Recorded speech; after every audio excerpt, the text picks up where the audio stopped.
WH और that तो लिखेगा आपको भ्रमित करने के लिए, पर सेंटेंस में इंट्रोड्यूस कर देगा वन ऑफ। वन ऑफ के साथ सब्जेक्ट कैसा? प्लूरल। और वर्ब कैसी? वन ऑफ का मतलब होता है बेटा कईयों में से एक। वन ऑफ दिखाता कईयों को है पर बात किसी एक की करता है, तो बहुतों में से कोई एक कहलाता है वन ऑफ। और वन ऑफ क्योंकि बहुतों को दिखाता है तो सब्जेक्ट प्लूरल होगा ही, बात एक की करता है तो वर्ब सिंगुलर होगी ही। सब्जेक्ट प्लूरल होगा ही, बात एक की करता है तो वर्ब सिंगुलर होगी ही। लेकिन रिलेटिव प्रोनाउन क्या कह रहा था? वन ऑफ तो कह रहा है सब्जेक्ट प्लूरल चाहिए, वर्ब सिंगुलर चाहिए। रिलेटिव क्या कह रहा था? मेरे को कोई मतलब ही नहीं है सेंटेंस के सब्जेक्ट से, मैं तो अपने एंटीसीडेंट के हिसाब से यहां क्या लूंगा? वर्ब। अब बच्चा फंसता कैसे है? एग्जामिनर ने सेंटेंस बना दिया, he is one of those boys who helps everyone. एक बार लाइन पढ़ना बच्चों। अब हमें सेंटेंस के अंदर दिखाई दे रहा है कौन? पर हमें सेंटेंस के अंदर दिखाई दे रहा है साथ में रिलेटिव प्रोनाउन भी दिखाई दे रहा है, वन ऑफ भी दिख रहा है और रिलेटिव भी। अब वन ऑफ क्या कह रहा था? Subject plural, verb singular. इस हिसाब से बॉयज भी सही है और हेल्प्स भी। यस और नो? हु क्या बोलता है? मेरे को थोड़ी ना मतलब है सेंटेंस के सब्जेक्ट से, मैं तो किसके हिसाब से चलूंगा?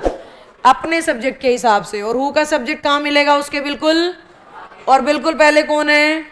बॉयज। बॉयज कैसा है? सिंगुलर की प्लूरल? अब यहां भी नए बच्चे कंफ्यूज हो सकते हैं।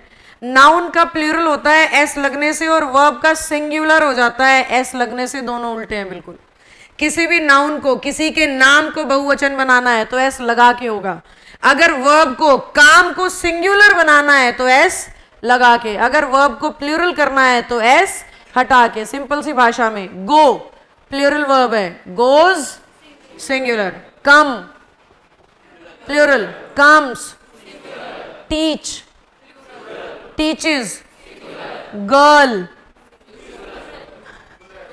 गर्ल काम नहीं है, नाम है।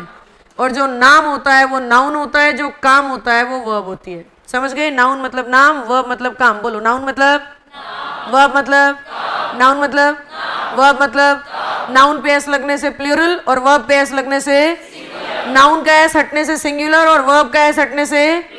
कंफ्यूज तो नहीं हो रहे हो? सबको समझ आ रहा है? श्योर हो? पेन्स क्या? सिंगुलर की प्लूरल? प्लूरल, क्योंकि पेन नाउन है और नाउन का प्लूरल होता है क्या लगने से? एस लगने से। डांसेस बताओ, डांसेस सिंगुलर के प्लूरल?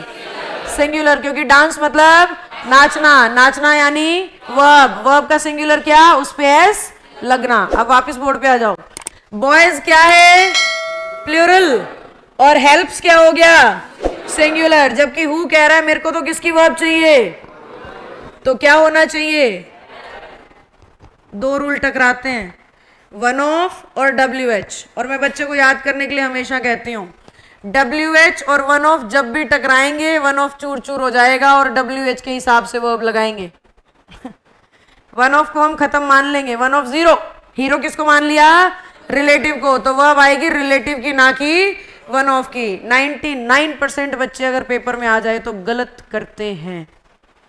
99% कह रही हूँ, 90% नहीं। ज्यादातर बच्चे को देखते ही याद आता है वन ऑफ, वर्ब सिंगुलर। सही है, भूल जाते हैं हु वाले रूल को।